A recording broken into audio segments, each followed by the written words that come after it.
magandang araw po sa ating lahat. Handa na po ba tayo sa gawain sa araw na ito?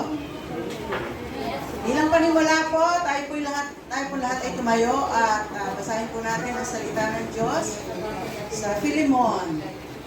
Okay. Philemon chapter 1, 1 to 7. Ngayon po ninyo ako sa ating pagbabasa. Sa monitor na po. Simulan na po natin. Paul, a prisoner for Christ Jesus, and Timothy, our brother, to Philemon, our beloved fellow worker, and Apphia, our sister, and Archippus, our fellow soldier, and the church in your house. Grace to you and peace from God, our Father, and the Lord Jesus Christ.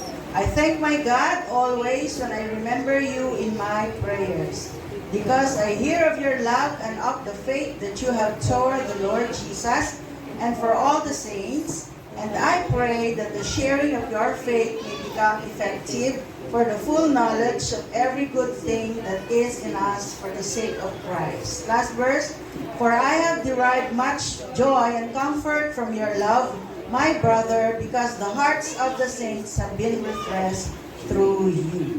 So, magandang araw po. Pwede na po tayong maupo.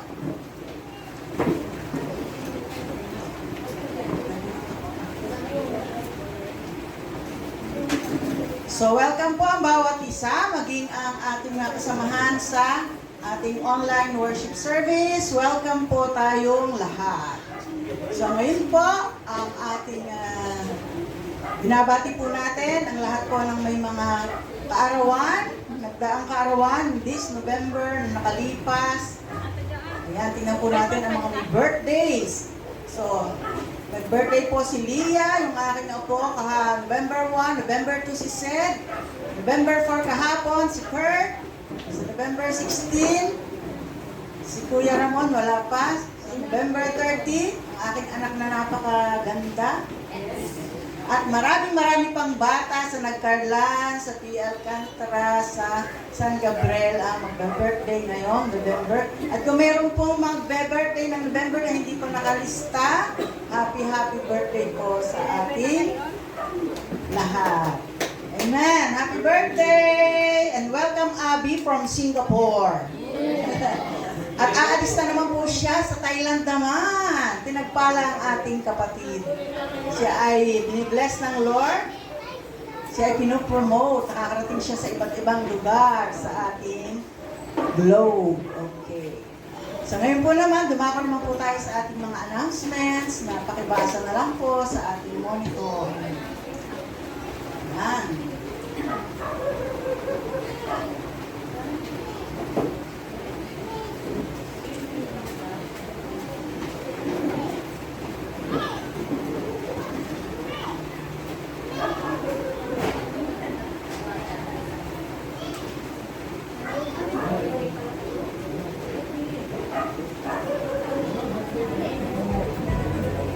Sige po. Dumako naman po tayo sa pinakamahalagang gawain ng ating iglesia, ang ating pagbibigay sa gawain ng Panginoon. So, ang ating pong verse sa araw na ito ay makikita po natin sa Proverbs 3, verses 9 to 10. So, basahin ko po. Honor the Lord with your wealth and with the first fruits of all your produce. Then your barns will be filled with plenty and your vats will be bursting with wine. Ang sinasabi po dito sa Proverbs 3:9, honor the Lord with your wealth and with the first fruits of your produce. So, ang sinasabi po dito, i-honor daw po natin ang Panginoon sa lahat-lahat. Ibig sabihin, i-honor natin ang Panginoon sa mga bagay na kinakain natin, i-honor natin siya, i-honor din natin siya sa ating mga sinusuot, sa ating mga shelter.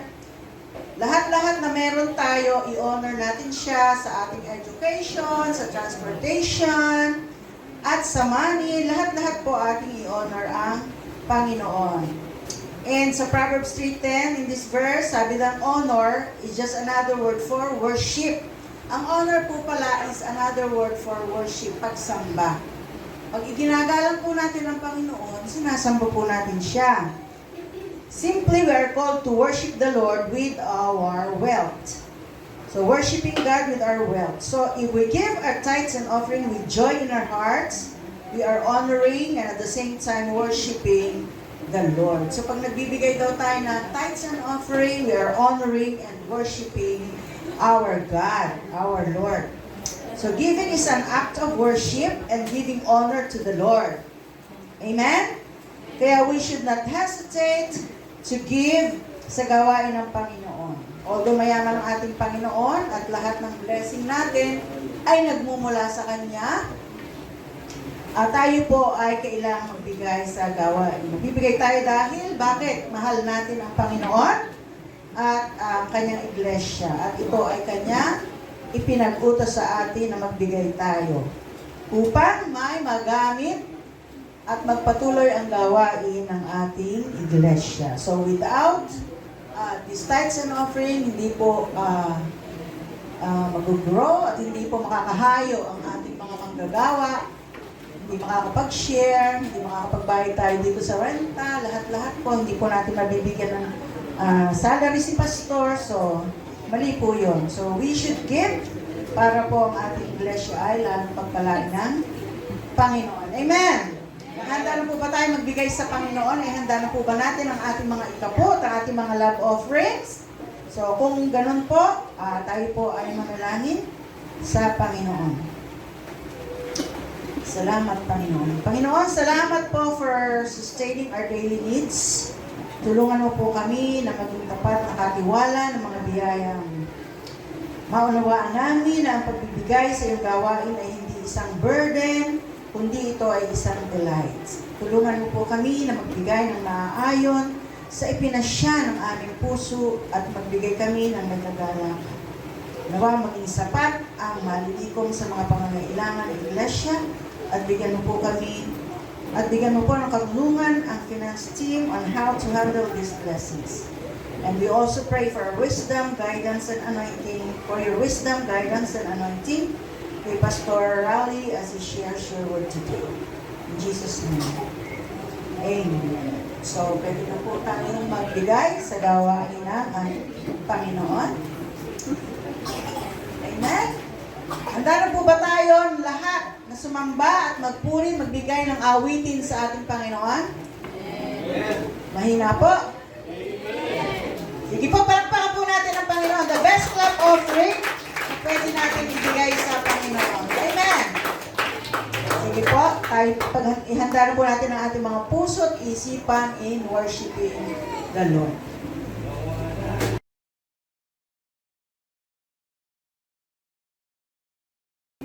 So, good morning sa bawat isa. Isang mapagpalang umaga. Ano po? Salamat sa ating dakilang Diyos at tayo ay nandito ngayon. Tayo ay sasamba, magpupuri sa Kanya at siyempre matututo at makakapakinig ng Kanyang salita. So, pwede po bang ang lahat ay tumayo? Before we start po, pwede po bang i-share ninyo sa inyong mga katabi yung, mabilis lang, yung kabutihang naranasan nyo within the week mula sa ating Panginoon? Sige po, wag po kayong mahiya. You can share yung goodness ng God na inyong naranasan, na inyong na-experience. For sure, madami yan.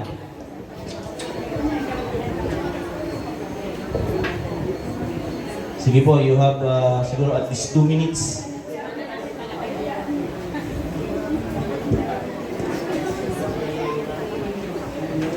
So.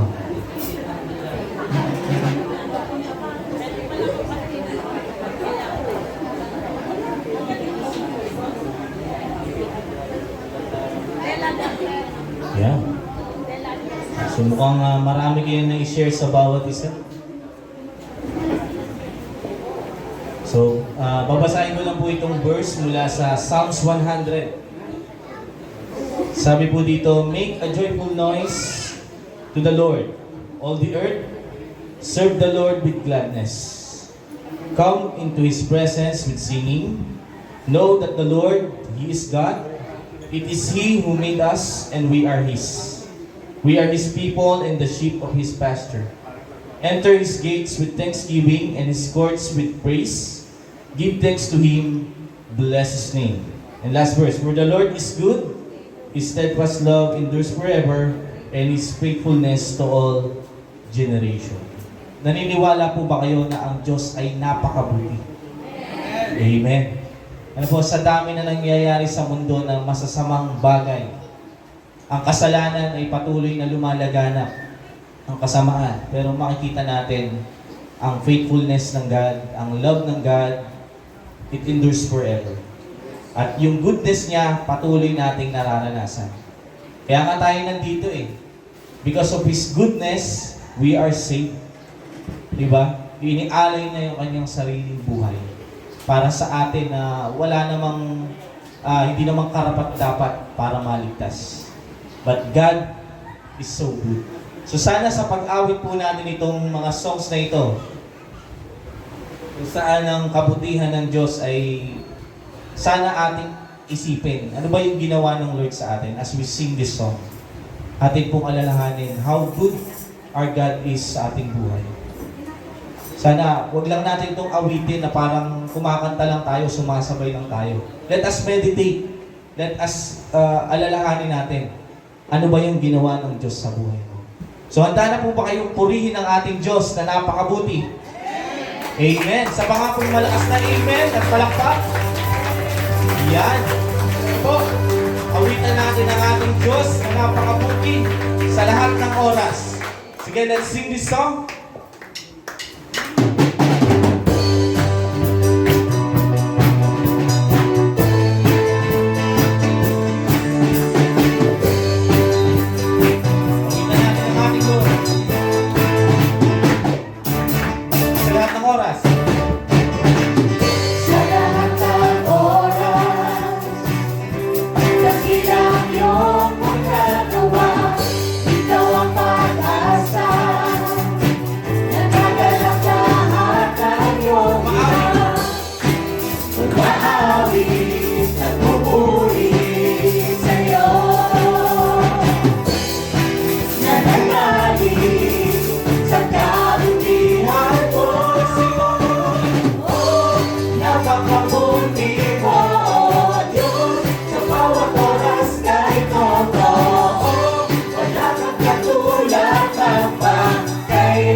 kabutihan mo.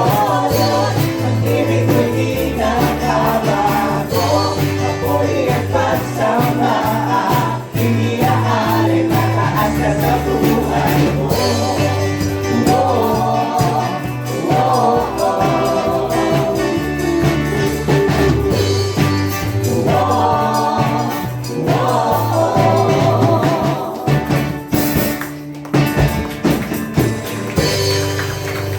Amen! Hindi mo na napakabuti ng ating Panginoon. Sige mo, isang malakas na palakpak. Yung palakpak na para sa ating Panginoon.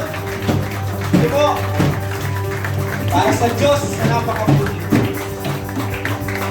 Patuloy po natin siyang awitan. Patuloy po natin alalahanin ang kanyang kabutihan sa ating buhay.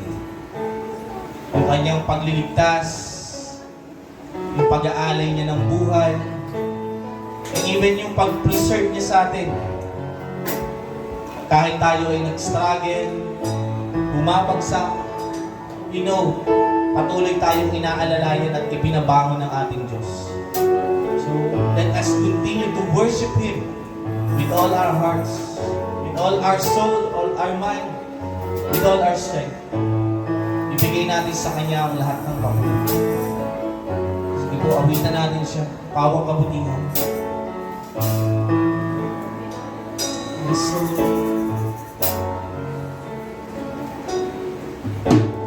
Pawang kabutihan ang nais mo.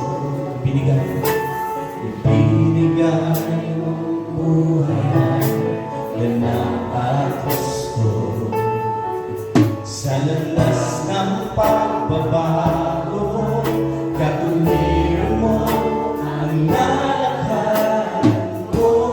Sa ganasing pawang kabutihan, pawang kabutihan ang nais mo.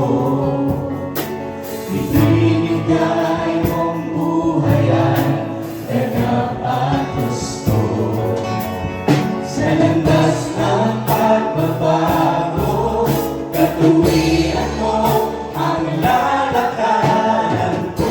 Diyos ang kabutihan, Diyos ang kabutihan mo ay magpakailanman. At sige, ikaw ang simula ang katapusan. Hindi ka na mamahalin, katapatan mo'y walang hanggan. Ang kabutihan mo'y magpakailanman. Yes, Lord.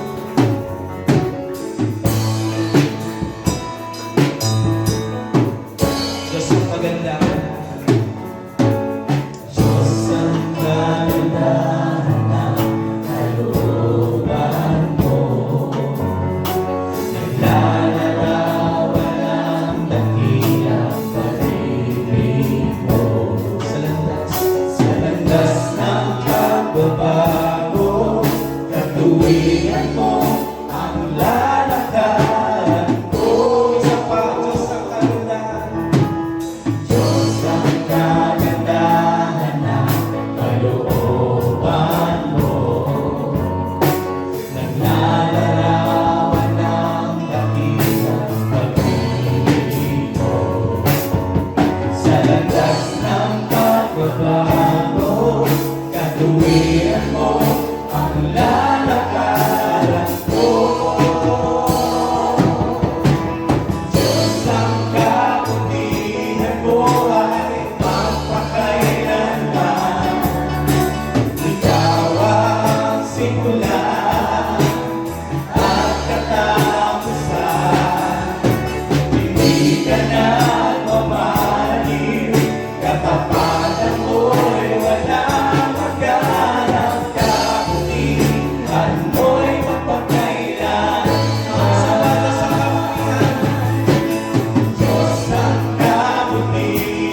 nagmamahal, katapatan mo'y walang hanggan, kabutihan mo'y mapagkailanman. Let's worship the Lord, hallelujah!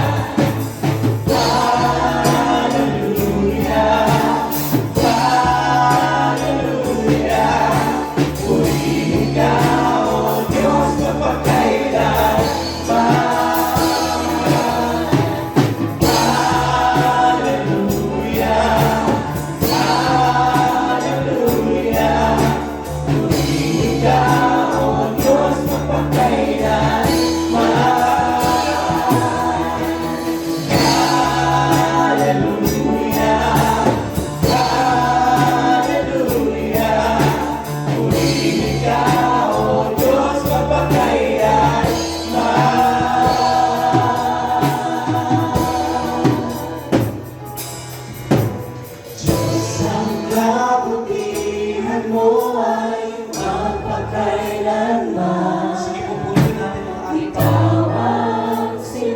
Yes, so Jesus, the beginning and the end. Hindi ka nagmamahal, katapatan mo'y walang hanggan, ang kabutihan mo'y mapagkailanman. Diyos, ang kabutihan mo ay magpakailanman. Ikaw ang simula at katapusan.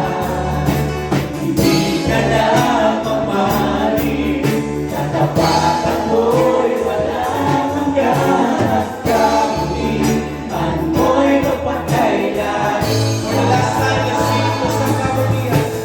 Diyos ang kabutihan mo ay magpakailanman.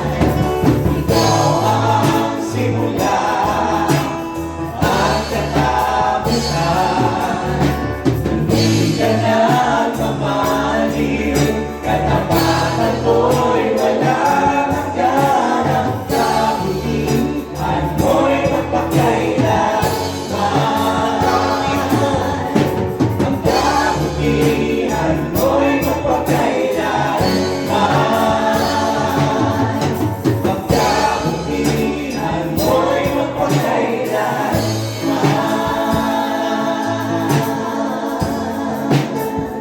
Sige po, let's gather worship the Lord. Melody of praise sa ating Diyos na dakila.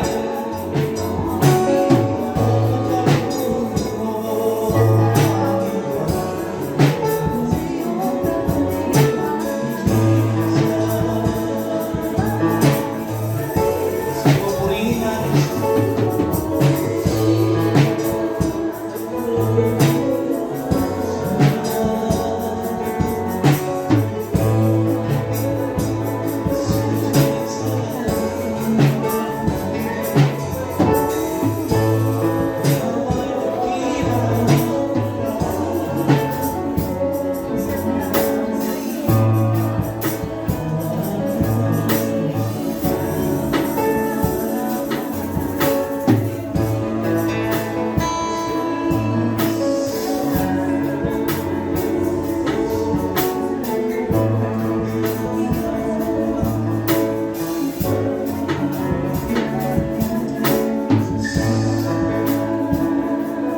Tingnan mo, Diyos,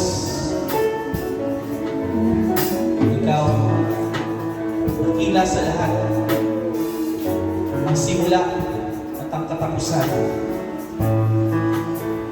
Napakabuti mo, Panginoon, sa aming buhay. Kahit na hindi kami karapat-dapat, ni walang mabuti na kahit anong meron sa amin. Pero dahil ikaw ay mabuti, ang iyong habag, ang iyong biyaya, ang sadyang napakasagana ay aming naranasan. Kaya nga sa ngayon, malaya kami makapagpuri, makasamba at makalapit sa iyong presensya, Panginoon. Kaya nga po, as we come to you, as we draw near to you, ngayong araw na ito, as we worship you, Lord, patuloy kang mangusap sa amin. Patuloy kang kumilos sa aming buhay. Patuloy naming maranasan ang kilos ng banal ng Espiritu. At tunay na yung kabutihan mo na aming naranasan, ito yung maging motivation namin para kami magpatuloy at ayusin pa ang aming buhay. Ipaayos pa sa iyo. Dahil binago mo na kami, niligtas mo na kami. Kaya dapat kami mamuhay ayon sa iyong kalooban, Panginoon. Ayon sa iyong salita. Dahil kami ay biniyayaan mo at binigyan mo ng pananampalataya. And if we have faith, Lord, we must act on our faith. Kaya tulungan mo kami, O Diyos, as we continue to remember your goodness in our lives. I-drive kami nito sa pamumuhay na kalugod-lugod para sa iyo, Panginoon. Kaya salamat po. Salamat sa mga tinig, sa kalakasan, salamat sa biyaya na kami nakasasamba, nakapagpupuri sa iyo. Tuloy namin dalangin na maranasan ka sa buong araw na ito. Tunay na paglabas namin, nandun maranasan namin na binago mo kami, inayos mo kami, Panginoon. Dahil hindi po namin kaya na ayusin ang aming sarili. Ikaw lamang ang makapag-aayos sa amin. Dahil ikaw, Diyos, ikaw yung kabanal-banal ng Diyos. Kaya we praise you, we honor you, and we give you all the glory. In the name of Jesus, tayo po yung sabi namin.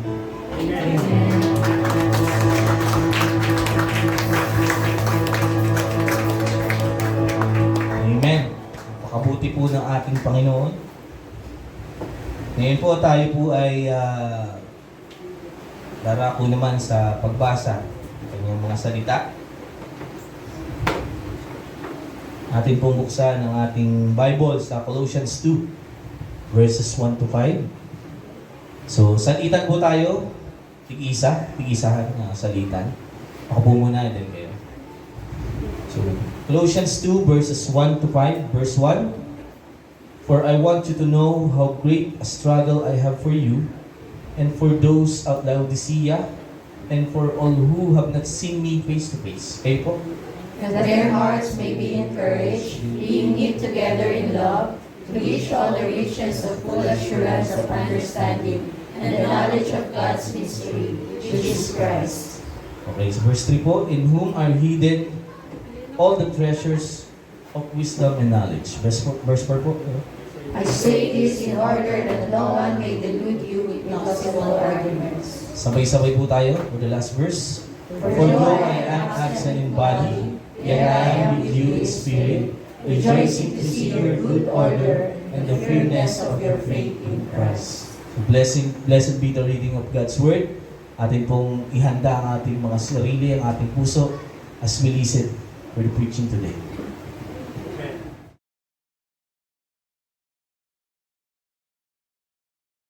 Isa pong mapagpalang araw ang sumainyo sa ngalan ng Panginoon. So umaga pong ito ay nagpapatuloy po tayo sa pag-aaral sa aklat ng Kolosas. So tayo po ay nasa chapter 2. Doon po sa binasa natin, verses 1 to 5. At dito po sa pag-aaral natin ay binigyan ko po ito ng titulo na The Heart of a Minister.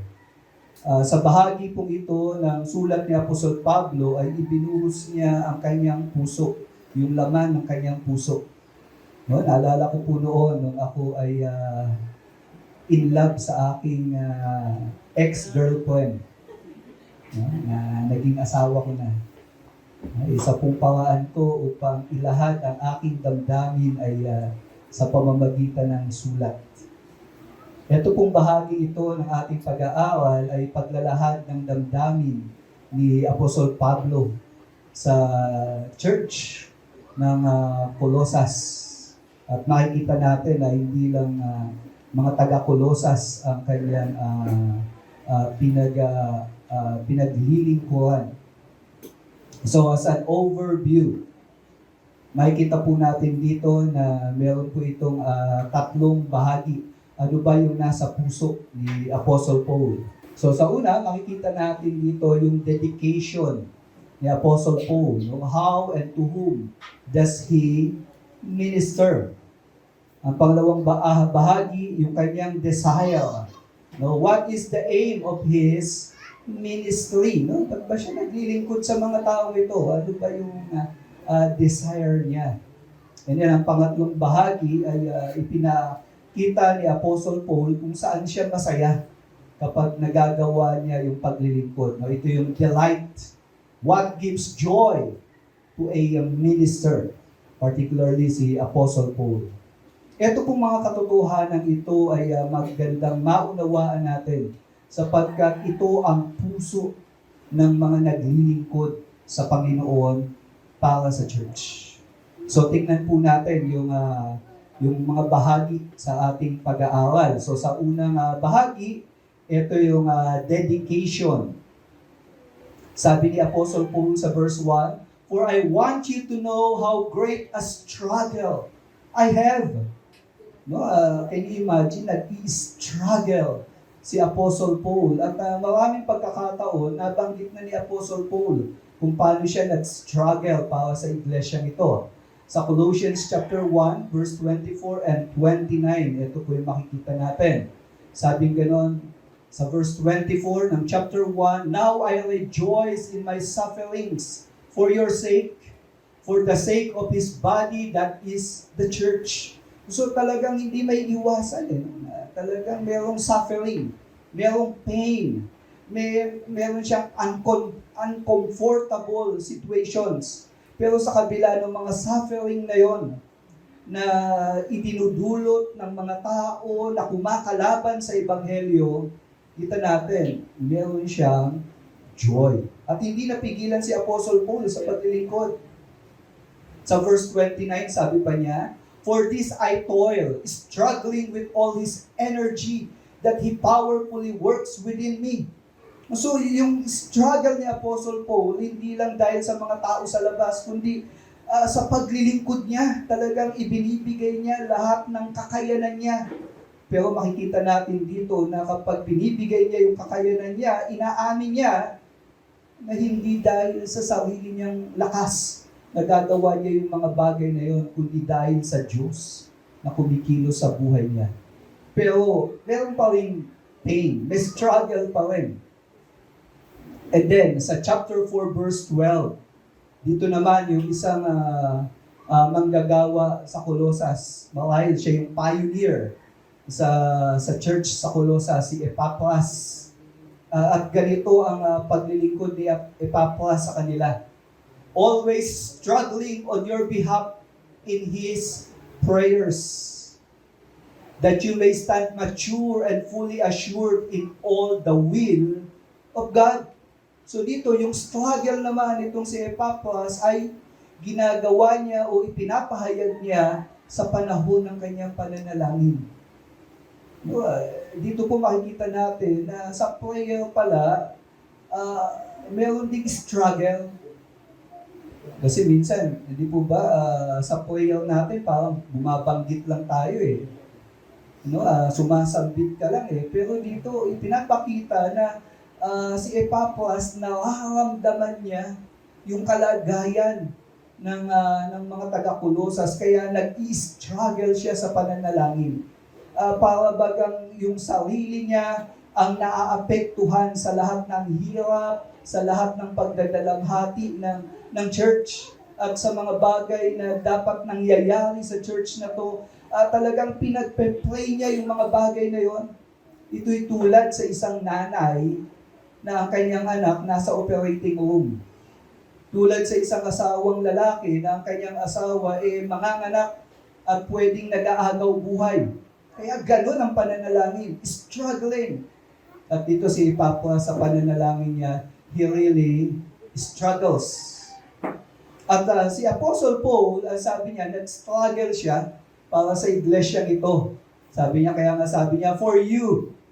And then, for those at Laodicea. So makikita natin dito na hindi lang pala sa church ng Colossae nakafocus si Apostle Paul sa kanyang struggle.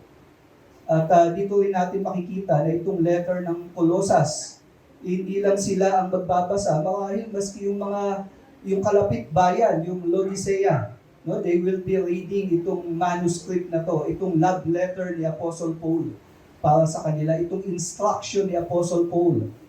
At may pangatlo pa na dahilan ng kanyang struggle, sabi ni Paul, and for all who have not seen me face to face. Mga ilang church sa Colossae, no, dumating yung time na marami ng dumadagdag na mga members. At marami sa kanila hindi kilala si Apostle Paul. But still, hindi man kilala ni Apostle Paul itong mga tao ito na idadagdag sa church. Sabi ni Apostle Paul, nag-struggle ako para sa inyo.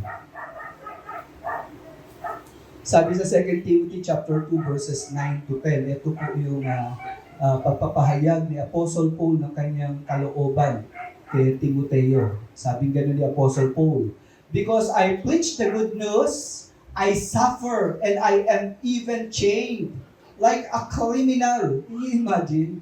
Nangangawal siya ng salita ng Diyos at mukha siya sa batas ng mga Romano, minsan itinuturing siyang kriminal. No? Ganun ang kalagayan niya. Pero sa pangyayaring ito, sabi ni Apostle Paul, but the Word of God is not in chains. So bagamat may pagpigil kay Apostle Paul mula sa pamahalaan, hindi siya nagpapigil sa mga taong ito. Ipinangaral pa rin niya ng buong lakas at buong tapang ang salita ng Diyos. At makikita rin natin dito, sabi pa niya sa verse 10, and so I endure everything for the sake of God's chosen people. So sinong pinaglilingkuran ni Apostle Paul? No? Of course, ang Diyos. Pero ang naapektuhan ng kanyang paglilingkod ay yung mga pinili ng ating Panginoon. No? So sa paglilingkod, importanteng makita natin na ang Panginoon, meron siyang mga tao na gustong iligtas at patuloy na inililigtas. Pero upang isagawa ng Panginoon ang kanyang plano ng pagliligtas, may mga tao siyang ginagamit. At ang mga taong ginagamit ng Panginoon, hindi may iwasan, they will struggle. Meron talagang struggle eh. No, marami dito, mga DG ministers natin, no? Nag-aalaga sila ng mga small groups natin. Nakikita ko, no, minsan talagang mini-message nila yung kanilang, yung mga kapatid natin na pinagkatiwala sa kanila. Minsan hindi nagre-reply, minsan matigas sa ulo, ayaw umattend sa gawain. At napapansin ko sa mga kamanggagawa ko, na nasasaktan sila. Pero sa kabila nun, nananalangin pa rin sila. Pinapanalangin nila yung mga kapatid natin na to. At ganun din si Apostle Paul. At ako rin po, no, nararanasan ko yung mga bagay na yan. Pero ang mga bagay na to ay ginagawa namin para sa mga tao na inililigtas ng Panginoon. God's chosen people. Anong purpose? Tulad ni Apostle Paul, in order that they too may obtain the salvation that comes through Christ Jesus and bring eternal glory. So pansin niyo po, yung pagpapagal ay may kinalaman sa walang hanggan. Sa mundong ito, marami tayong pagpapagal. Diba? Marami tayong mga bagay na ginagawa at napapagod ka na nga eh. Ang isang napakagandang bagay sa paglilingkod sa Panginoon, yung ginagawa natin, ito ay may epekto sa magpasawalang hanggan. Hindi makakalimutan ng Diyos. Aalalahanin. At sabi nga kung gano'n ang Panginoon, bibigyan ng gantimpala. At si Apostle Paul, gano'n ang struggle niya. Si Ravenhill, isa po itong evangelist, kino-compare niya yung church ngayon sa church na ipinakilala sa aklat ng mga gawa, no, sa Book of Acts. Ito yung napansin niya. The early church was married to poverty, prisons, and persecutions. Today, the church is married to prosperity, personality, and popularity. Nakakalungkot no? Ibang-iba yung mga simbahan ngayon. May mga simbahan na ayaw nilang, hindi sila komportable. Gusto nila sa simbahan nila maaliwan. At pagka nahihirapan na, may pinagagawa sa kanila na nahihirapan sila, umaayaw na, bumibitaw. Alam niyo po, yung church noon, handa silang harapin ang hirap, makasunod lang sa kalooban ng Diyos. Ang Biblia po na hawak natin, sabi ganon, our Bible is a blood-stained book. No, yung Bible na meron tayo, produkto yan ng mga taong nagbuwis ng kanilang buhay. Sabi ganon ni Charles Spurgeon, isang mangangaral noong 1900, sabi niya, the blood of martyrs is on the Bible. The blood of translators and confessors. The doctrines which we preach to you are doctrines that have been baptized in the blood. Masaya tayo ngayon, kumpleto na yung Bible natin. Yung paniniwala natin, inaayos na lang natin eh. Pero alam niyo po ba, ngayong pananampalatayang taglay natin, mayroong mga taong nagbuwis ng kanilang buhay.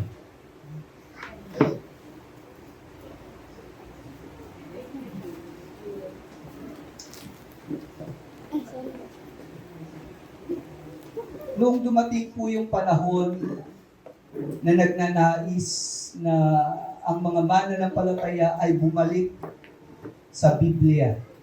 No? Kasi dumating po yung time na ang mga relihiyon lumalayo sa katuruan ng banal na kasulatan. Pero hindi po nangyari na talagang mapalayo sapagkat may mga taong nanindigan sa banal na kasulatan. At isa nga po doon, si John Wycliffe. Tinagurian siya na the morning star of the Reformation. No, kumbaga, nabuhay ang dugo, nabuhay ang kalooban ng maraming tao na ang tao ay bumalik sa pag-aaral ng Biblia. Si John Wycliffe po, isa po siyang martyr sa pananampalataya. At marami pong mga tao, meron pong pananampalataya na nagalit kay John Wycliffe. Dahil sa kanyang ginawa, patay na siya, pinag-initan pa yung bangkay niya. Sabi pong ganon, the Church of Rome hated Wycliffe with such ferocity that 44 years after his death, they dug up his body. Take note, 44 years ng patay, binungkal pa yung pinaglibingan. Smashed it to pieces, burned his remains, and threw the ashes into the river Swift. Grabe, no? Galit na galit sila. Ano kasalanan ni John Wycliffe? What were his crimes? Una, preaching sola scriptura. No, kasi ang ipinangaral niya, yung Bible lang. Kung ano yung sinasabi ng Bible, hindi niya dinadagdagan, hindi niya binawasan, hindi niya pinalalawak. Kundi kung ano yung sinabi ng Biblia, ipinapangaral niya. At isa yun sa ikinagalit nitong Roman religion. And then isa pa, translating the Bible into English.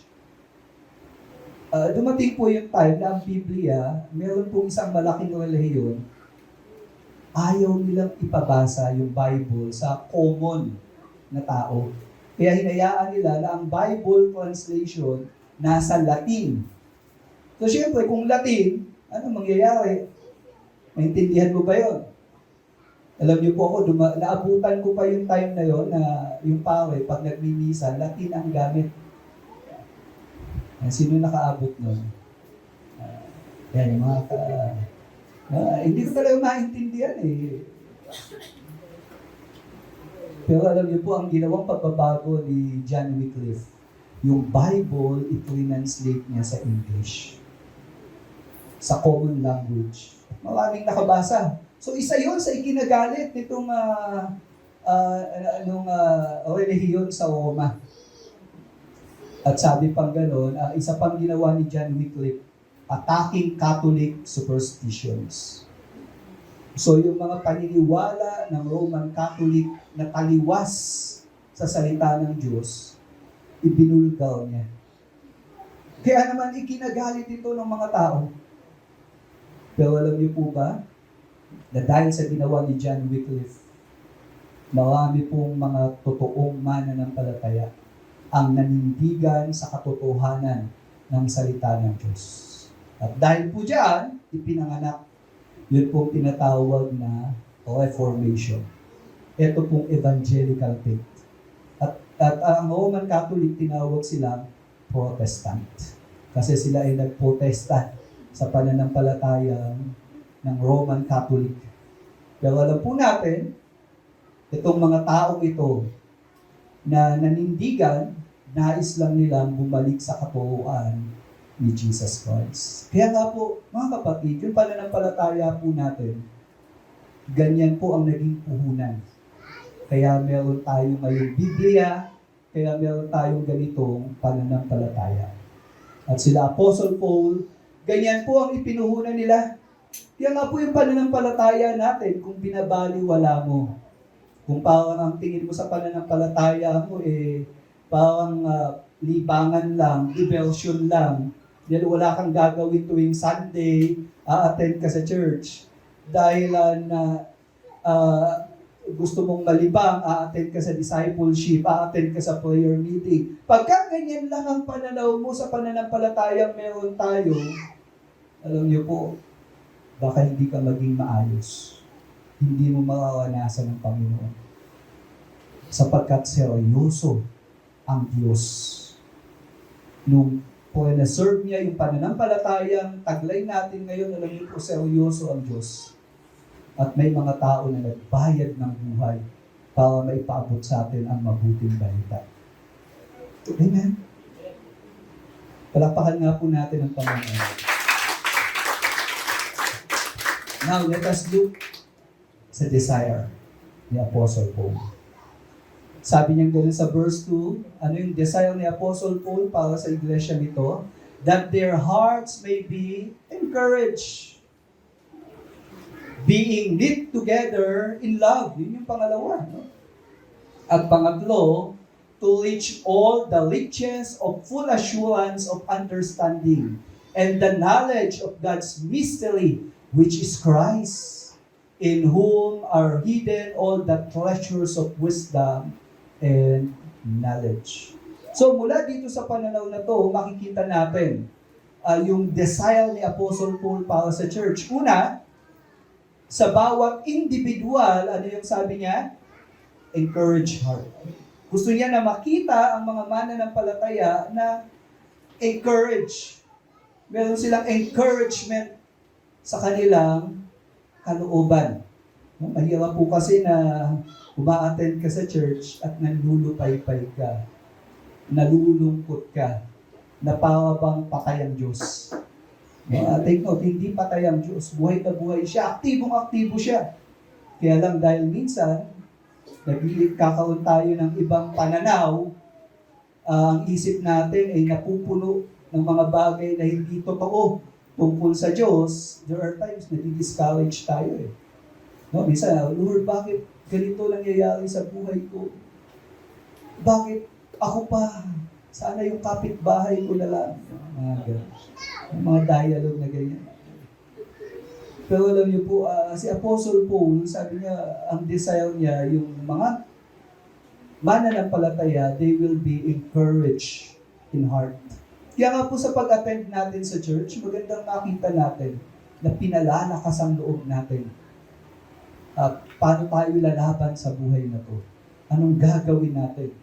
No, kung ikaw nasunugan, no, kung ikaw mayroong sakit, o kaya yung kamag-anak mo, malaki nang ginagasto sa kanyang pagkakasakit, nadi-discourage tayo pero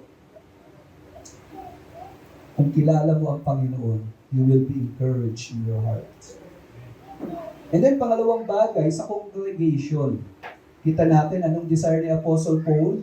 United in love. No, gusto makita ni Apostle Paul, they are knit together. United. Saan? Sa pagmamahalan. Tandaan natin, ang pagmamahalan, two-way. No, one another. Hindi pwede yung isa lang yung nagmamahal. Sa pagmamahal, dapat dalawa kayo, parehas kayo. At dito po, ipinapaalam din ni Apostle Paul na ang naisin niya yung bawat mananampalataya na nagsasama-sama upang sumamba sa Panginoon, nagmamahalan sila. No, 1 Corinthians 13, sabi sa verse 4, love is patient, love is kind, never jealous, free of pride. Ang sarap pagka ganyan ang mga kasama mo. Walang pagmamataasan, walang pagyayabangan, nag-iisip kayo kung anong ikabubuti ng kapatid mo, nagiging matyaga ka sa kapatid mo na may mga pagkukulang, may kahinaan, tinatanggap mo siya. That's love. No, hindi mo inaantay yung gagawin ng kapatid mo para sa'yo. Kundi gumagawa ka dahil gusto mo na mailagay siya sa mabuting kalagayan. That is love. At ganoon ang nais ni Apostle Paul sa kongregasyon. At hindi lang sa kongregasyon. Nakikita natin devotional. Anong desire ni Apostle Paul sa church in relation to God? Ang sabi ganoon, growing in knowing Christ. Sabi nga pong ganoon, the mystery. So, importante na ang church, hindi lang nagmamahalan, kundi lumalago rin sa pagkakilala sa kanilang Diyos, sa Panginoon. Napakahirap po kung ang church, puro na lang fellowship, pero lumalayo na sa Panginoon. Delikado po yun. Ang saya-saya nyo nga, papunta naman kayo sa impyerno. Masaya kayo. Nakakatakot po yun. Ang saya-saya nyo nga, hindi naman kayo nagiging matatag sa pananampalataya. Alam niyo, time will come, kayo magsasakitan. Kayo magmamataasan. Bakit? Kasi hindi niyo kilala si Lord eh. Yung pagkakilala sa Panginoon, napakahalaga po na yaan ang pundasyon ng pagmamahal. Dahil kung kilala natin ang Panginoon, nagmamahal tayo dahil alam natin mahal tayo ng Diyos. Amen? Meron po kasi, pagka nagmamahal ka at hindi mo kilala si Lord, madalas nag-aantay ka ng kapalit eh. Tama? Pero kung nagmamahal ka dahil alam mo mahal ka ni Lord, maski walang kapalit dun sa minamahal mo, okay lang. Matututo ka magpatawad sa kanyang kahinaan. Matututo kang umalalay sa kanya kapag siya gumigewang-gewang. Bakit? Secured ka sa pag-ibig ng Panginoon. Amen? Kasi kilala mo ang Panginoon eh. Kaya nga po, ang pundasyon ng maayos na relasyon ay yung maayos na pagkakilala sa Panginoon. No, nabanggit ko nga po sa inyo. No, sa aking mahal na asawa, pangalawa lang ako. At siya, pangalawa lang din sa puso ko. Bakit? Sino bang una sa amin? Sinong number 1 sa puso namin? Si Lord. Kaya nga po dun sa mga nanliligaw at nagpapaligaw, tanungin mo muna sila, sino ba mas mahal mo, ako o ang Panginoon? Kasi kung mahal na mahal nila si Lord, mamahalin ka rin niya ng tama. Amen? Kasi kung hindi niya mahal si Lord, time will come, dinadaya ka na pala niya. Kasi meron siyang gustong makuha sa'yo eh. Ikaw ang security niya eh. At baka nga kapag hindi niya nakuha yung pagmamahal sa'yo, dahil hindi niya kilala si Lord, baka tumalon sa tulayan. Di ba? Kasi ikaw lang ang pag-asa niya, ikaw lang ang buhay niya. Hindi katulad nung kilala mo ang Panginoon, maski na hindi maganda yung response niya sa pag-ibig mo, okay lang. Kasi mahal naman ako ng Panginoon. Amen. Kaya nga mga kapatid, in love ka ba sa Panginoon? Lumalago ka ba sa Panginoon? Then, may karapatan ka na magmahal ng tao. Amen? So, ito yung desire ni Apostle Paul. Tatlong bagay po yan. Ngayon, tignan natin. Sabing ganon, yung pangatlo, to reach all the riches. Ano yung riches? Sabi sa talata, of full assurance of understanding. So, importante daw maabot itong pagkaunawa na ito. Anong dapat maunawaan ng isang mananampalataya? Si Jesus po may binanggit sa John 17 verse 3. And this is eternal life. Ano yung eternal life? That they know you, the only true God, and Jesus Christ, whom you have sent. Ano daw ang eternal life? Kilala mo ba yung totoong Diyos? Nung panahon po ni Jesus, maraming mga tao sumasamba sa iba't ibang uri ng Diyos. Lalo na nung nasakop sila ng Roman Empire. Di po ba? Maraming mga Diyos na inintroduce ang kultura ng mga Romano at ng mga Griego.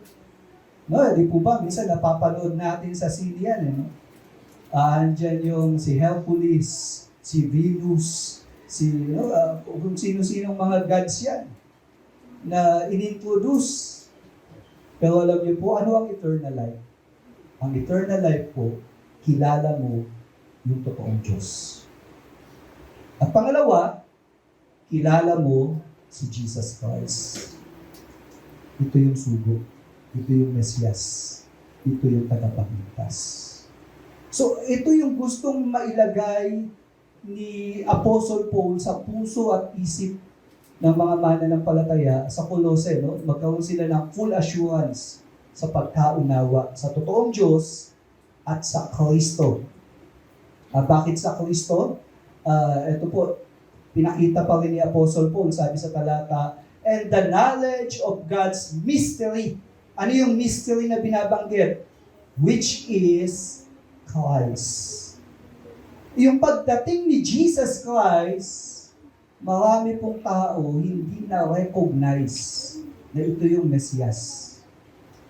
No? Kaya nga po importanteng malaman natin na dumating na yung Mesiyas. Sa Aklat ng Mga Gawa, chapter 2, verse 22 to 24, makikita po natin, sabing ganon, Jesus of Nazareth.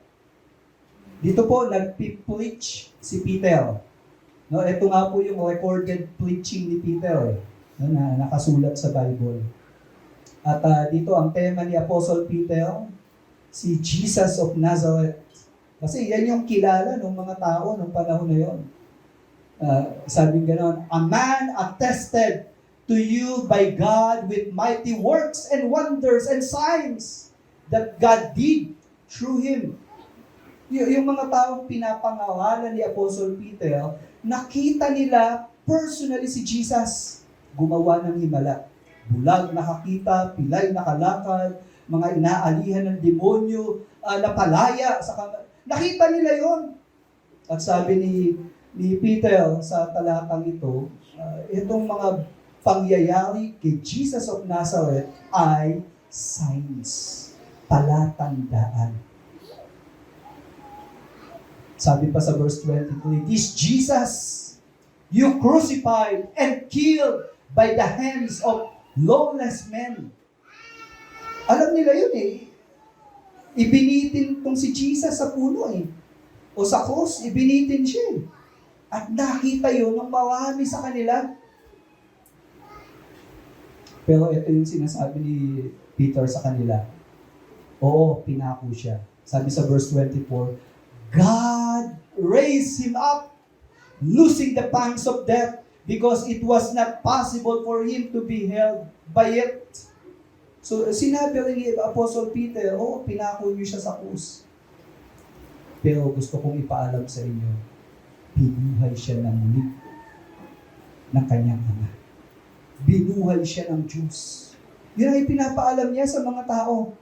And then, sa pangangawal ni Apostle Peter, ito po yung naging conclusion niya sa verse 36.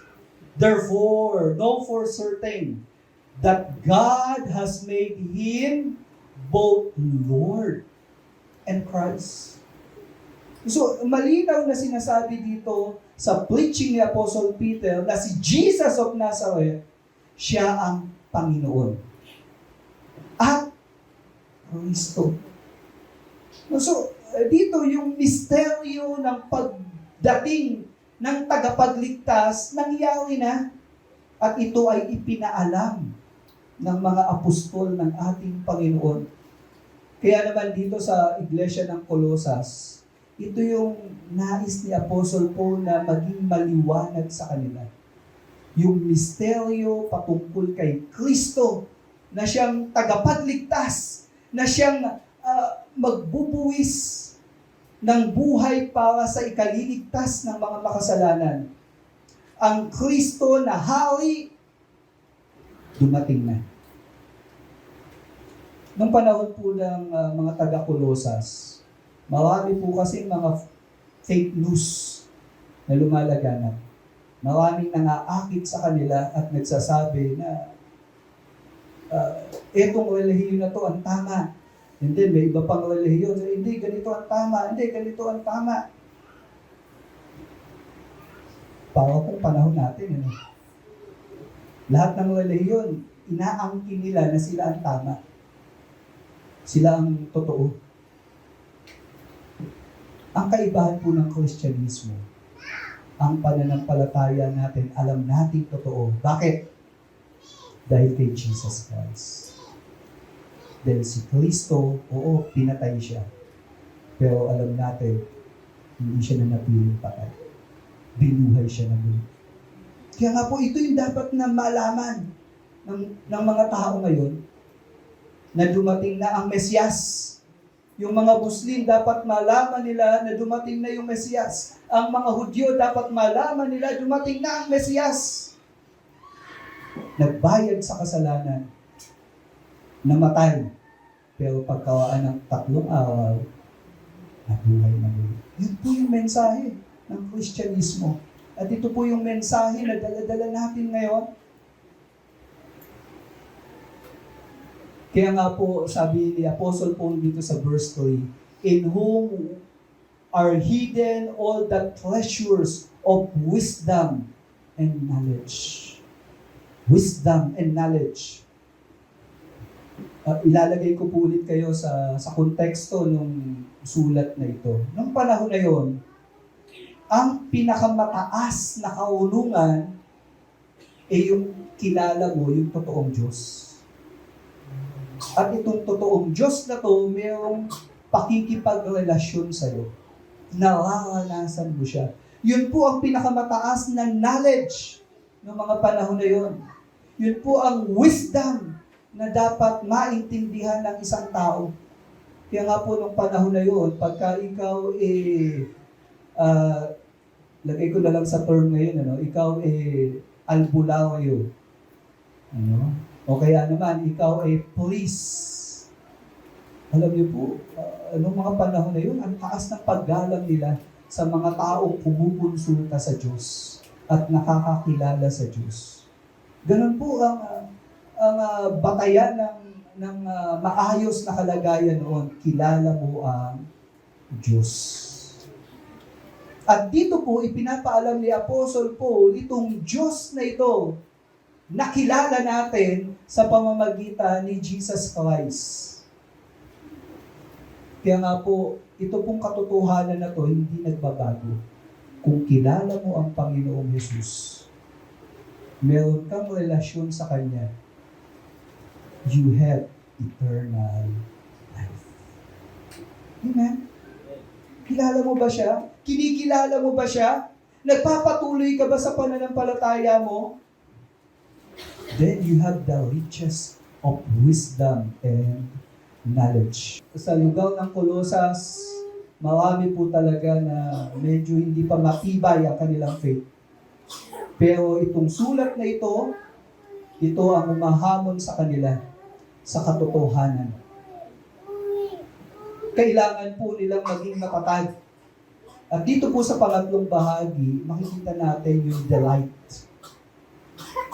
Ano ba yung delight ng isang naglilingkod sa Panginoon? Una, sabi sa verse 4, I say this in order that no one may delude you with plausible arguments. No? May mga manlilinlang. May mga tao na umaakit sa mga mananampalataya sa Kolose upang magbago ng pananampalataya. Naranasan niyo po ba yan? Merong mga ganyan. Sa Acts chapter 20, verse 29 to 31, si Apostle Paul, na-anticipate niya na yung mga pangyayaring katulad niyan. Kaya nga dito sa Book of Acts, no, ito'y historical book na kung saan si Apostle Paul, alam niya, hindi niya na makikita ulit itong mga mananampalataya, particular sa yung galing sa Efeso. Baka nga po may mga taga-Colossae din na sumama dito eh. Sabi ni Paul, I know that after my departure, fierce wolves will come in among you, not sparing the flock. No, ganun yung salita ni Paul, no? Nilalarawan niya na ang church tulad ng mga tupa, papasukin ng mabangis na wolf. And from among your own selves, sabi sa verse 30, will arise men speaking twisted things to draw away the disciples after him. Ito po ang sisira sa church. Yung mga tao na mangungusap, mangangaral ng pinilipit na salita ng Diyos. No, sasabihin niya, salita ng Diyos ang pinangangaral niya, pero yung pala, yung mensahe at yung kahulugan, pinipilipit niya para tumugon sa sarili niyang kalooban. No, meron pong ganyan, kaya sabi nga nung iba, nasaktan ako nung narinig ko to eh, sabi gano'n, gusto mo bang yumaman? Mag-business ka. O kaya magtayo ka ng relahilo.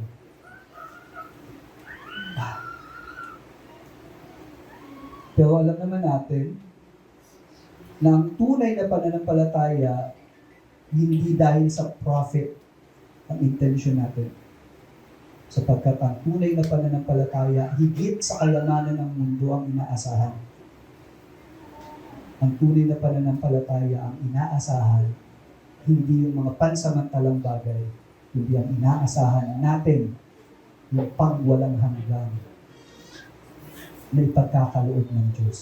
At itong mundo na to, hindi niya kayang ibigay yung mga bagay na kayang ibigay ng Panginoon. So kung pagiging mayaman ang pag-uusapan, hindi material, hindi physical, hindi pera, ang tunay na kayamanan, yung kilala mo ang Diyos na siya nagbibigay ng buhay. Amen? So dito, sabi ni Paul, mag-ingat kayo sapagkat mayroong mga tao twisted ang kanilang ibabahagi sa inyo. At sabi pa niyang gano'n sa verse 31, therefore be alert, remembering that for 3 years I did not cease night or day to admonish everyone with tears. Para protektahan itong church. Anong ginawa ni Paul? 3 years. Pinapangawalan niya, pinapaalalahanan niya, binibigyan niya ng habilin. At paano nangawal si Apostle Paul? Sabi niyang gano'n, with tears. Sabi, heartfelt. Nararamdaman ni Apostle Pablo yung kanyang ipinangangawal sa mga tao ito. Meron siyang pagmamahal sa mga tao na kinakausap niya for 3 years. Bilang mga mangangawal, ako po bilang pastor, alam ko po, time will come, pwedeng ma-change yung assignment ko. Pwedeng hindi na ako magpastor. At mayroong ibang magpapastor sa inyo. Pero alam niyo po, ang prayer ko, habang ako'y nagpapastor sa inyo, maibigay ko yung lahat. Upang mapangaralan kayo kung paano niyo babantayan ang sarili niyo. Kung paano niyo iingatan yung sarili niyo. Kung paano kayo magpapakatapat.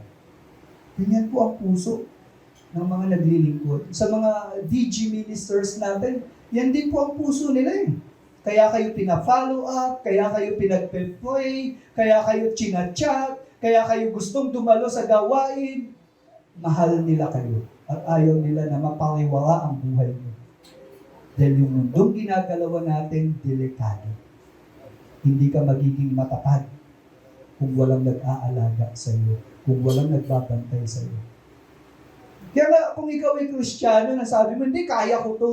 Hanggang dumating si Lord, ako lang. Mag-isa lang ako. Alam mo? Baka hindi mo alam, nahuhulog ka na sa patibong ni Satanas.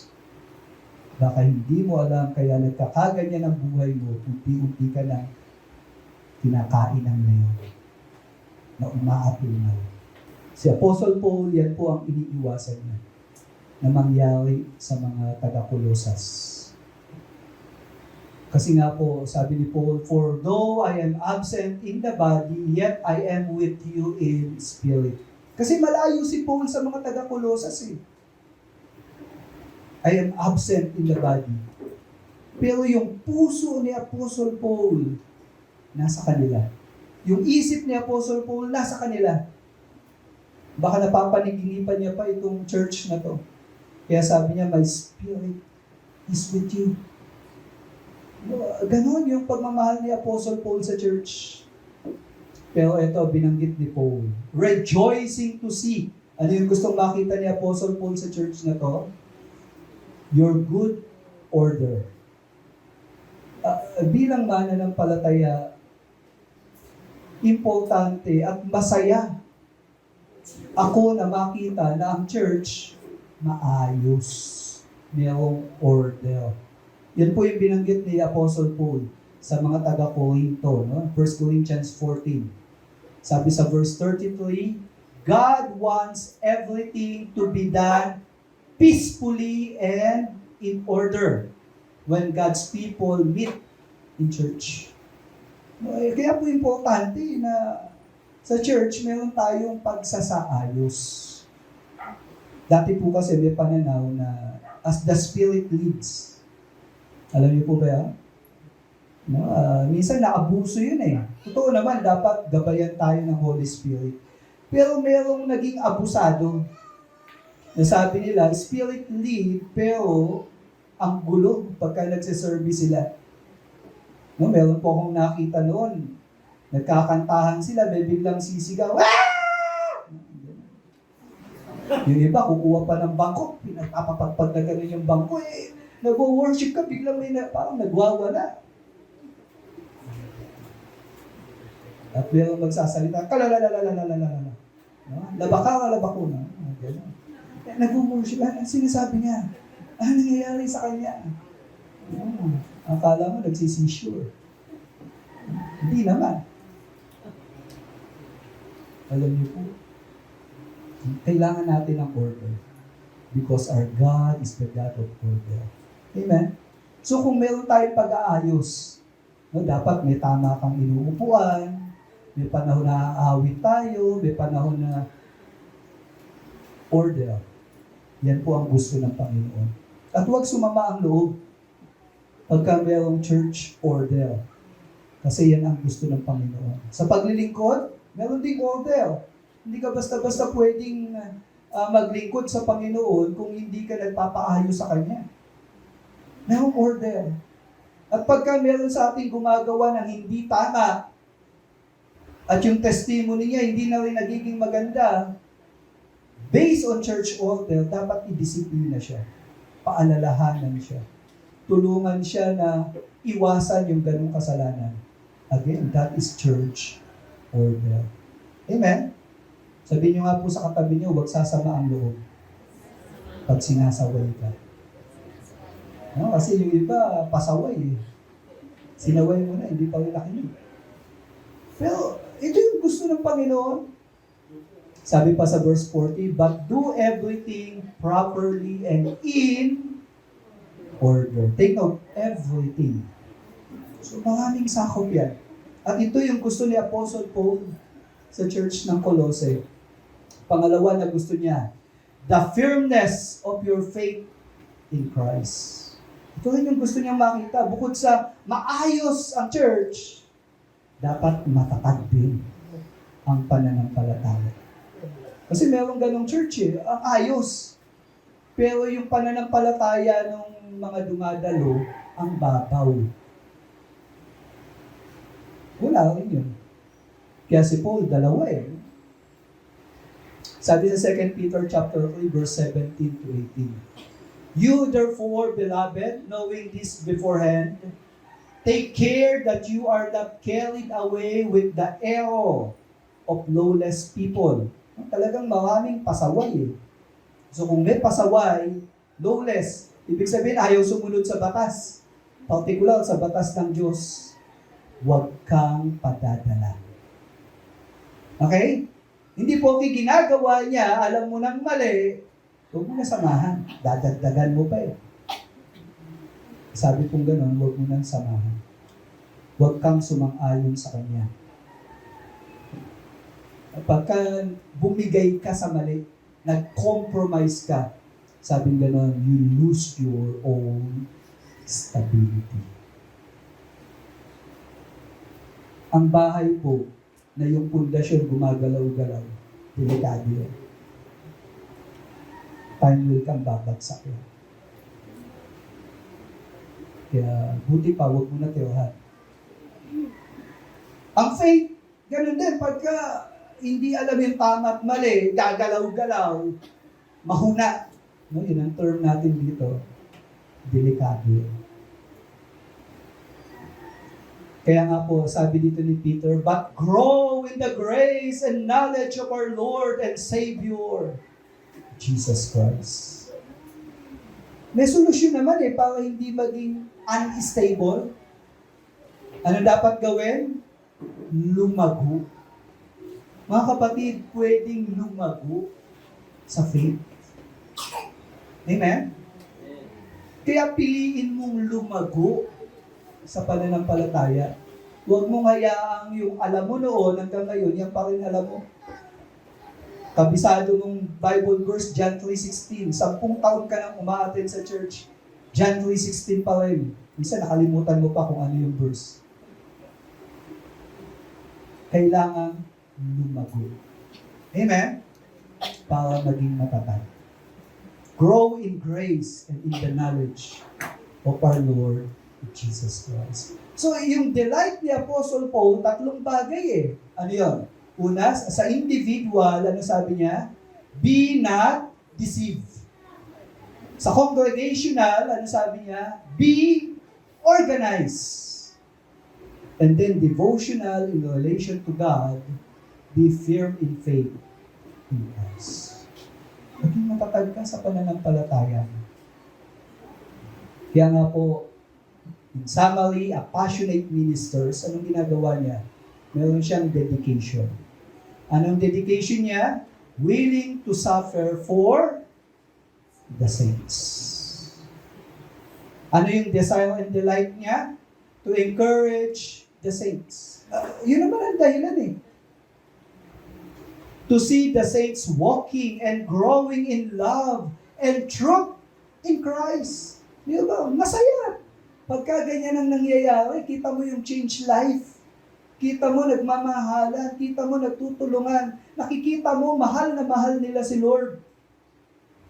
Alam niyo po, ang mga ministers tuwang-tuwa sa ganyan pangyayari. And then pangatlo, to see the church in good order and firm in faith in Christ. Maayos.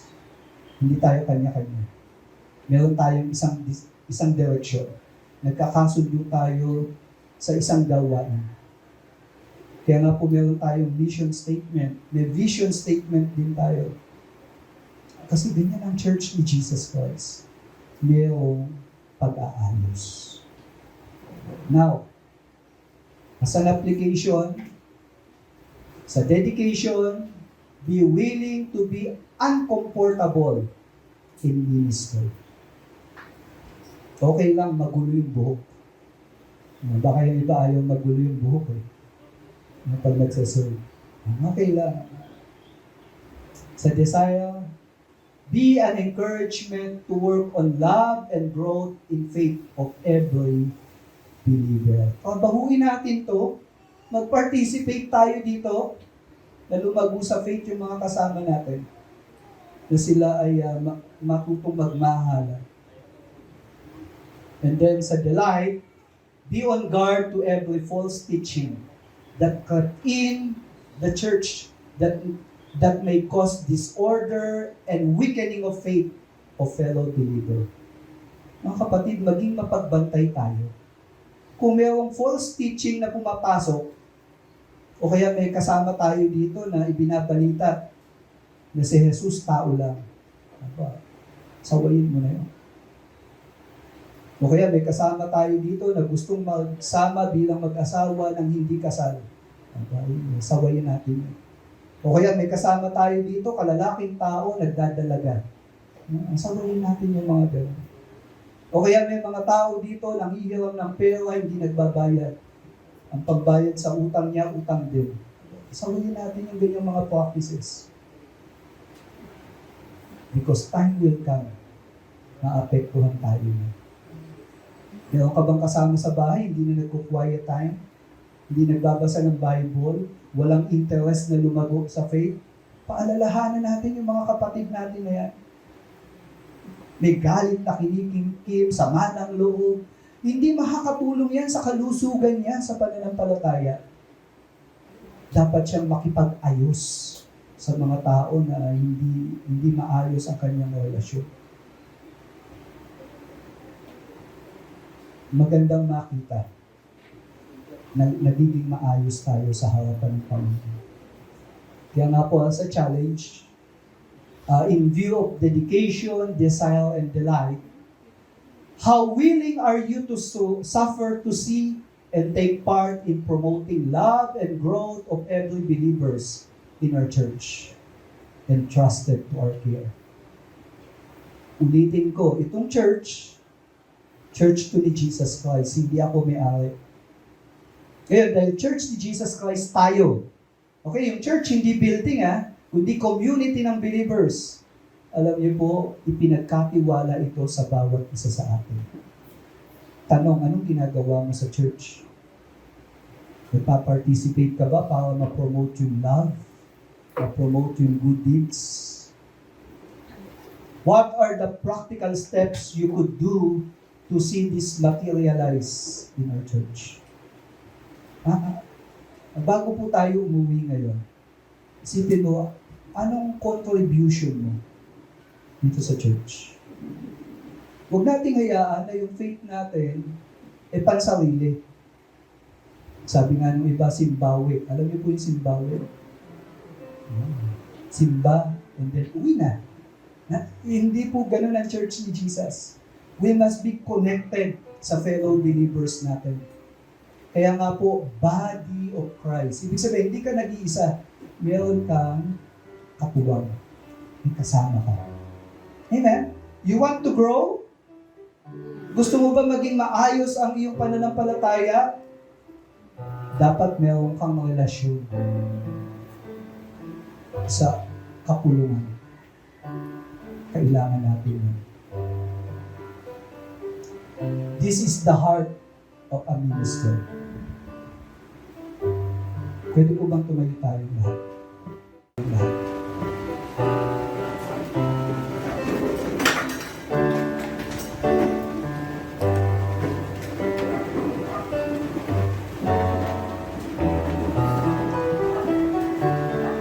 Nangako ang Panginoon na babalik siya.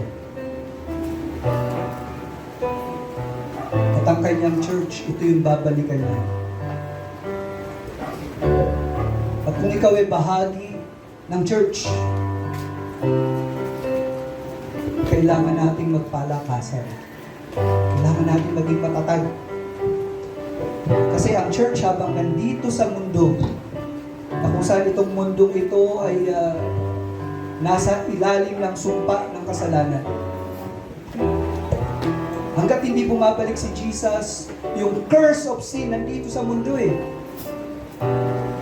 Tayo bilang mananampalataya, ligtas na tayo. Hindi na tayo dadanas ng ikalawang kamatayan. Mamamatay tayo. Namatay na tayo actually. Pero nung na-born again tayo, nabuhay ulit tayo. At hindi na tayo mamamatay kailanman. In relation to God. Pero nandito pa tayo sa lupa.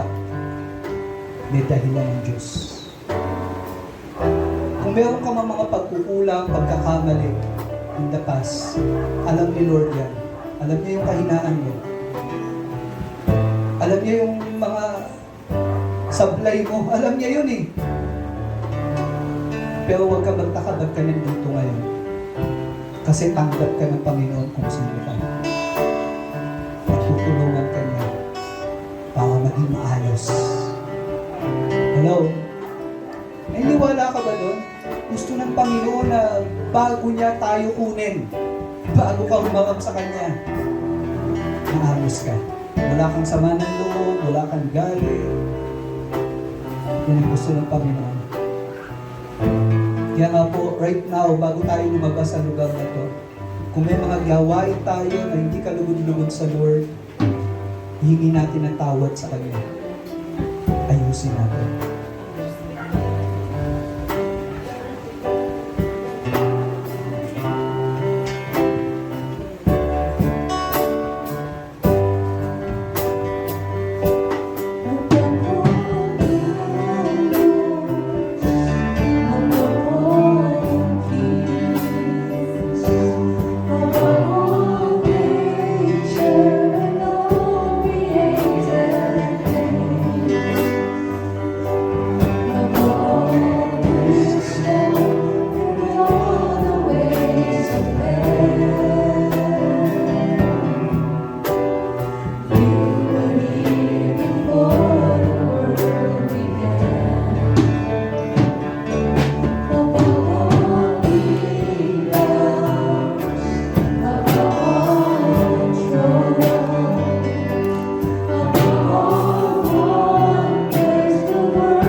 Panginoon, ito yung dahilan. Bakit ka pumarito? You took the fall. Yung pagbagsak namin mga tao. Yung kapausahan. Inako mo.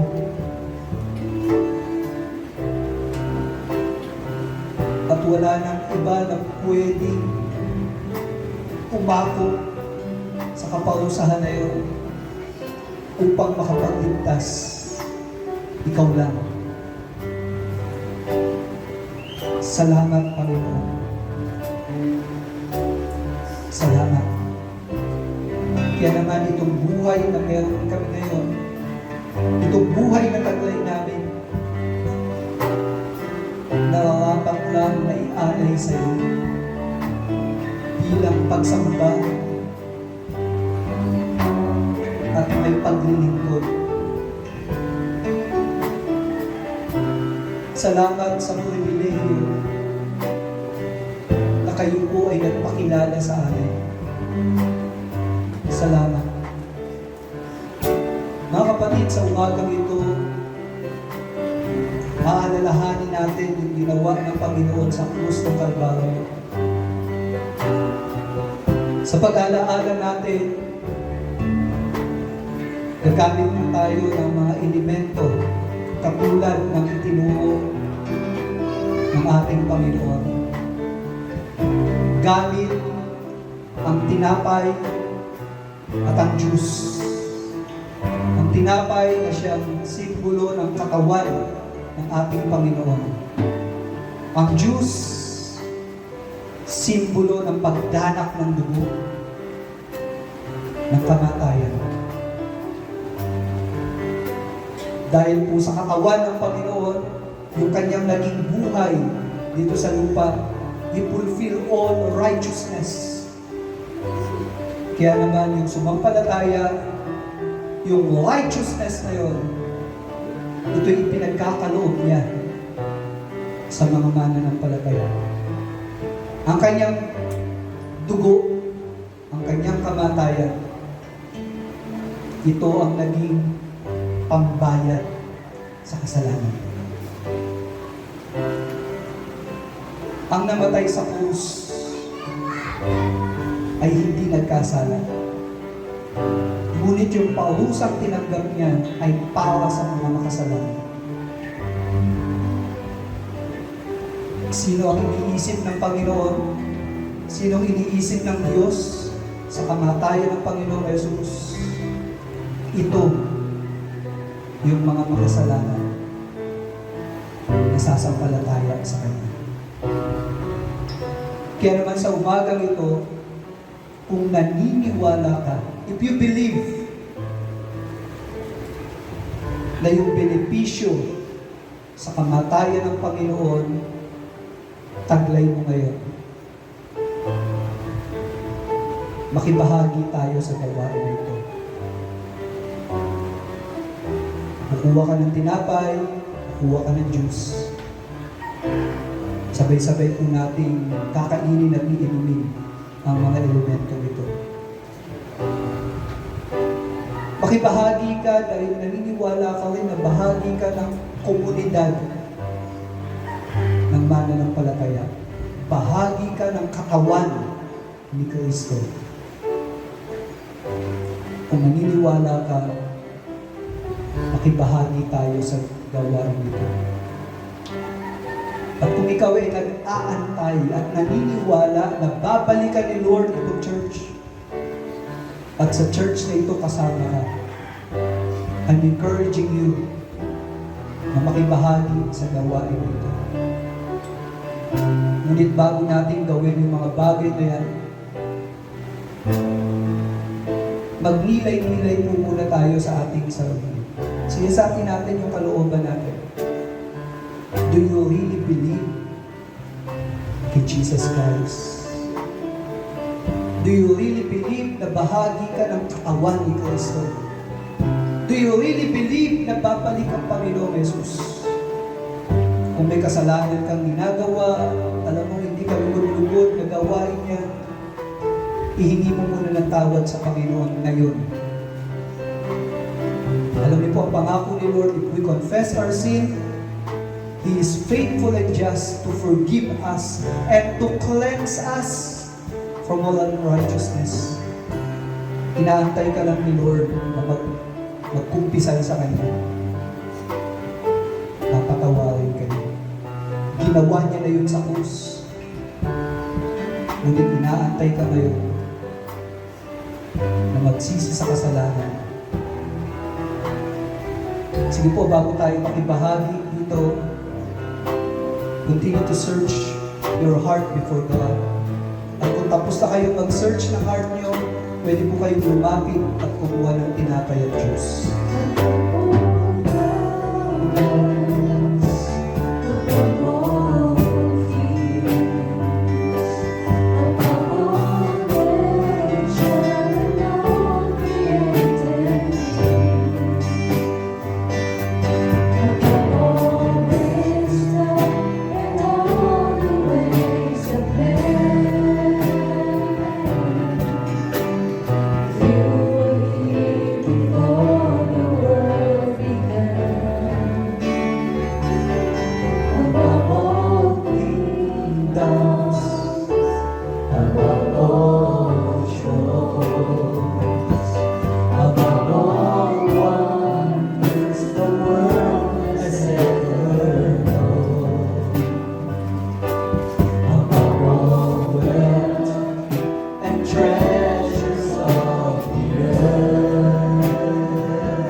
Alalahanin po natin ang naging buhay ng Panginoong Yesus nung siya'y nandito sa lupa.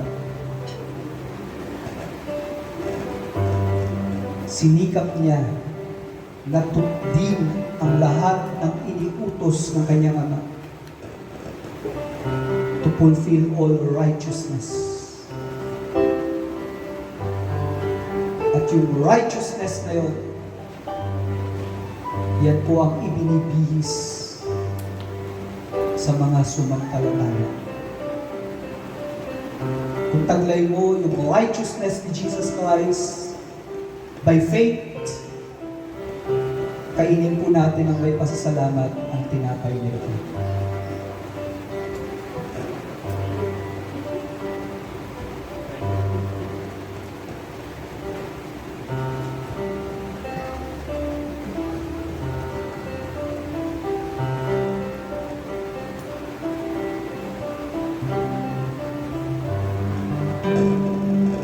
Tandaan po natin, hindi tayo tatanggapin sa langit kung wala tayong righteousness.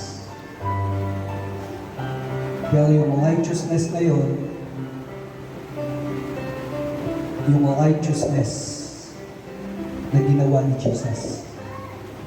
Hindi natin kaya yun. Pero ginawa na yun ng Panginoong Jesus para sa atin. Ang pangalawang bagay, nagkasala tayo sa Panginoon. At kung mananatili tayo sa pagiging makasalanan, hindi rin tayo tatanggapin sa langit. Ang kabayaran ng kasalanan, kamatayan. Kailangan may mamatay para mapatawad ang kasalanan. At yun ang ginawa ni Jesus Christ para sa mga mananampalataya. At kung ikaw ay nagbenepisyo dyan, taas natin yung Diyos, alalahanin natin kung paano brutal na pinahirapan ng katawan ng Panginoong Jesus. Binugbog, sinaktan, pinalo, hinagupit. Buong katawan niya may ilatay. At hindi lang yun, napahiwalay ang Panginoong Jesus sa kanyang Ama. Because that is death, separation to God. At naranasan ni Jesus yun. Naranasan niya yun para matubos ang mga makasalanan na sasampalataya sa Kanya. We were bought with a price by the blood of the perfect Son of God. Kung naniniwala ka na tinanggap mo yung biyaya na yan, inumin natin ng may pasasalamat ang juice na ito.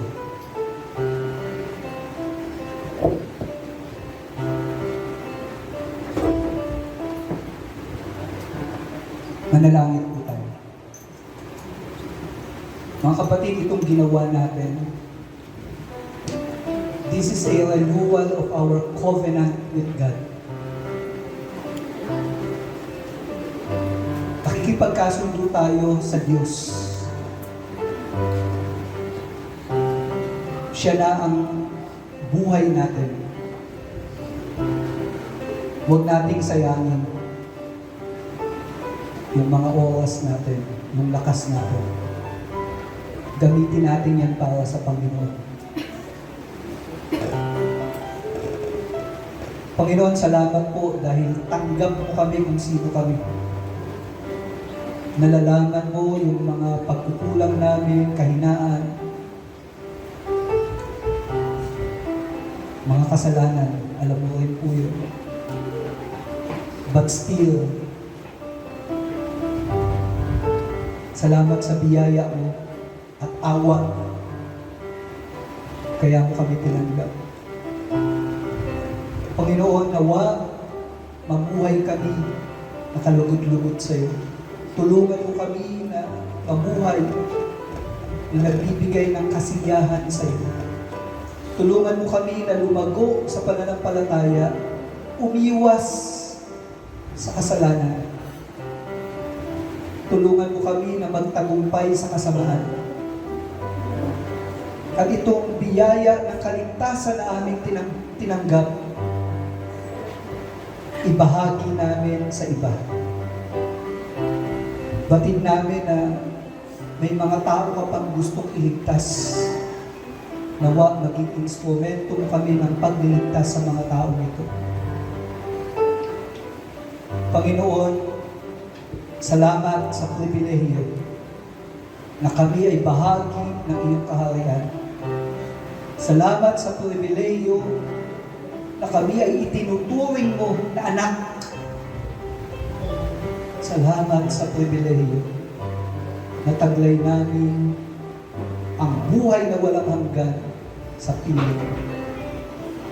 Panginoon, sa lahat ng ito, kami ay natutuwa,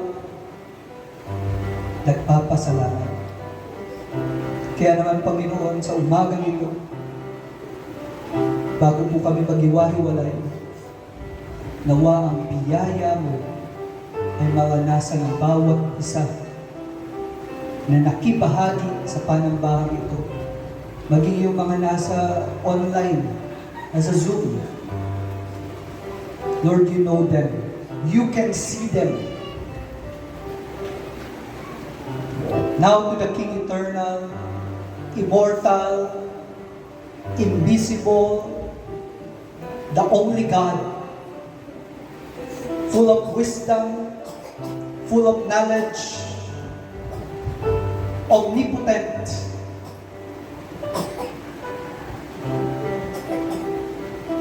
immortal, unchanging, the shepherd of our soul, the bread of life. May each and every one of you receive God's blessing as you obey Him, as you follow Him. May the Lord bless you and keep you. May the face of the Lord shine to each and every one of you. And the fellowship of His Spirit be upon each and every one of us. In the name of the Father, of the Son, and of the Holy Spirit, everybody says and agree. Amen. Bakit po meron tayong Gospel Coalition Church? Ano pong mission natin? Is to glorify God by proclaiming the gospel until we all attain the full measure of fullness of Christ. Ano po ang ating slogan? Sharing Christ, changing lives. Again, a round of applause para sa kanila. With that,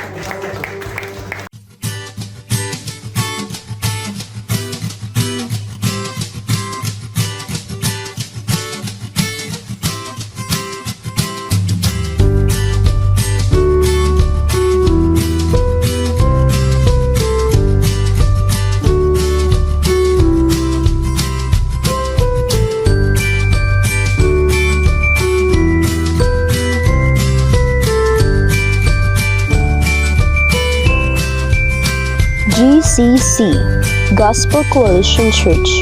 Our mission is to glorify God by proclaiming the gospel until we all attain the whole measure of the fullness of Christ. Sharing Christ, changing lives.